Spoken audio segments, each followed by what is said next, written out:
sera-t-elle étalée au-delà d'avril? Alors après avril, bien sûr. En vrai, c'est la présidentielle, il fallait désamorcer tout de suite la colère sociale parce qu'elle aurait pu gronder très fort.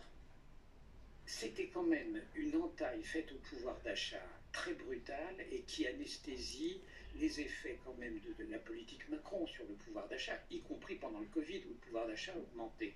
Donc quand un gouvernement devient réactif, il faut l'en féliciter parce que ça n'est pas toujours le cas. Le pouvoir d'achat, ça redevient la première préoccupation des Français, on le voit dans le sondage Ça prouve que ça va bien. opinionné pour les Échos et CNews.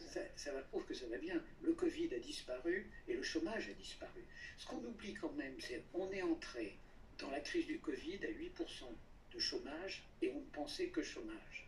On sort de la crise du Covid à 8% de chômage et on ne pense que pénurie d'emploi, ce qui veut dire qu'il s'est passé quelque chose sur le marché du travail.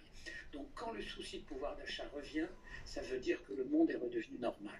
La sécurité est le deuxième item, néanmoins, on lui a donné une importance trop un peu forte sur la place.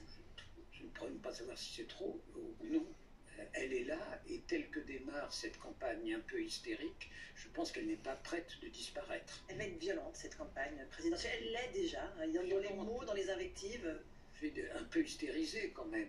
Il y a tout de même l'irruption de Zemmour ne contribue pas au calme des vieilles troupes. Vous avez croisé le fer récemment avec Éric Zemmour. Comment est-ce que vous le qualifieriez? C'est un polémiste, un perturbateur, c'est un homme politique en devenir? Qui est-il? Aujourd'hui, c'est un homme politique en devenir, et d'ailleurs, il commence à arrondir, même si ça ne se voit pas beaucoup, son discours comme un homme politique le fait. Et je crois qu'on va le voir arrondir de plus en plus, parce qu'il va essayer de porter le fer. Après avoir, je crois, donné un coup assez fatal à Madame Le Pen, il va essayer de porter le fer sur la droite de l'électorat républicain. Donc ça, ce sont des comportements réfléchis d'hommes politiques. Donc il sera candidat sans coup férir. Ou alors crise psychologique, mais je ne le vois pas dans la situation de Jacques Delors en 1994. Il a lancé une machine, c'est difficile d'arrêter une machine. Cela dit, les failles humaines existent.